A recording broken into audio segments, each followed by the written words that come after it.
Hello everyone.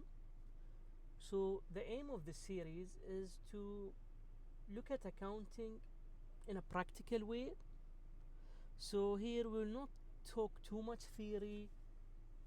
It's just going to give you idea of what the typical guy, when he goes as an accountant, what does he do? The concept of accounting in summary is just basically recording transactions and reporting it. So why do we need this department? Why do we need somebody to record these transactions? Somebody will ask, why am I wasting resources or money just to have somebody to write what did I book, or what did I buy, what did I sell? It's generally for main three reasons. Either the company may want to have a loan. When they want to have a loan, they would send their accounting, their booking, their statements to the bank, and the bank will check the information. It could be an investor who wants to invest in this company, or somebody that wants to buy it out. Here what happens is basically the investor wants to see the performance. How is the company doing? Is it doing well? Is it worth buying? He will do his financial analysis, his evaluation. And part of this is also the reporting. The reporting has to be consistent across all companies, and there will be industry standards, regulatory rules, just to ensure that the investor can compare different companies when he's checking the accounting, and of course for decision making. Sometimes you will notice that some good accountants are able to reduce the costs on the company just through reading the financials. Maybe they find high fixed cost. Maybe they find that there are, let's say, a company that sells multiple products. Some products are producing revenue, producing net profit, but other products are actually holding the company down. So the concept of decision making is also part of why accounting is important. And it also let the owner know what they own, what they owe. And finally, for the regulatory matters, this is requirements when company want to do their taxes, when they want to work on their audited financials. And basically audited financial is financial statements that are produced by the company and are required to be reviewed and checked by an auditor. So there is a third party that check on the financial, on the accounting of this company. Okay, so now we know the why it's important, but how does it work in general? So there are several steps for, let's say, almost any accounting system, any accounting department. So the first step is there will be a system, whether it's a software like Xero, QuickBooks. You'll hear people say Tally.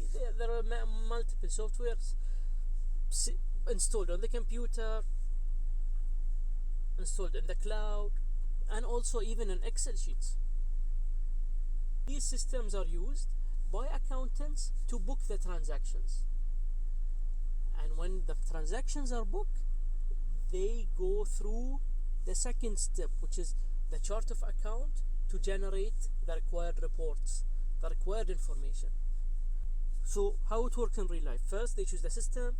Then the second step, they build the chart of accounts. This is something we'll just briefly discuss later at the end of this session. It's a little bit theoretical, but we just want to cover it because it will give us idea on how does it work. So okay, they choose the system, they build a chart of accounts. Let's say now, just so you can remember it, it's basically the flow of how the transaction details flow. So basically, if you buy a product, it will flow through the chart of accounts, and it will say, oh, the cash got less and the product is there now. How will this impact the reporting? And it will automatically do the reporting. So accountants will just keep booking.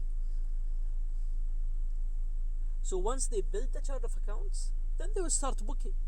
They will just do these booking. Straightforward, adding the transactions. Here maybe the theory you will get into the debit credit thing. But for us, all we have to know is the accountants book the transactions. Then the fourth step is after they book, generally most companies end of each month, they do review, they do reconciliation, they check the transactions. Are they matching the bank account? Does the transactions make sense? And here usually the people that work in accounting, they will tell you, oh, I have end of month booking, end of month closing, and they will be busy. So during the month they have predictable work, but then end of the month they will be little under pressure because they want to make sure everything is matching, and when something is wrong, it does take time to figure out, oh well, what did we miss? And finally they will generate the financial report. This is as per either management request or internal reporting, or if it was for the audited financials, to build the financial statements. And finally, I just wanted to cover the chart of accounts very briefly. Again, as we said, it's the second step after choosing the system.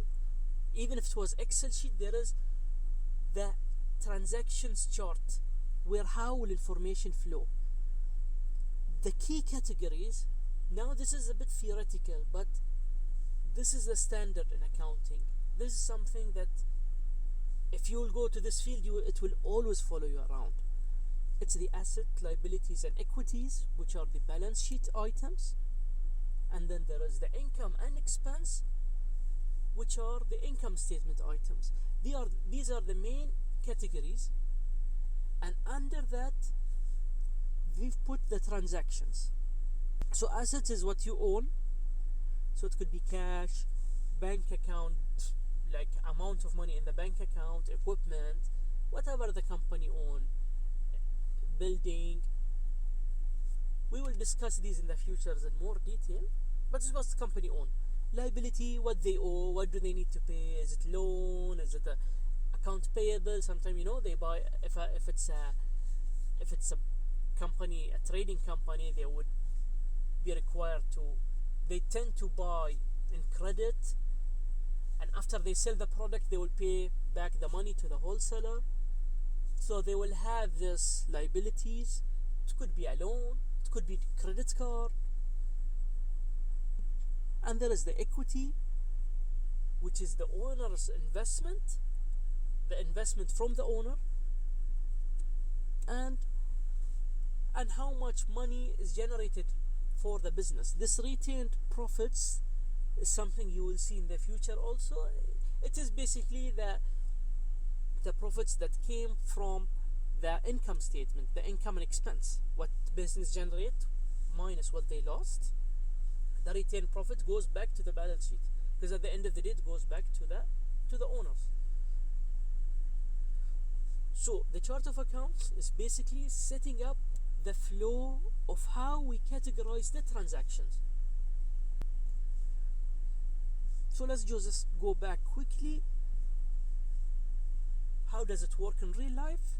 First step, there will be a chosen system by the company, business owner, even individual, and then they will build their chart of account. They will start recording the transactions.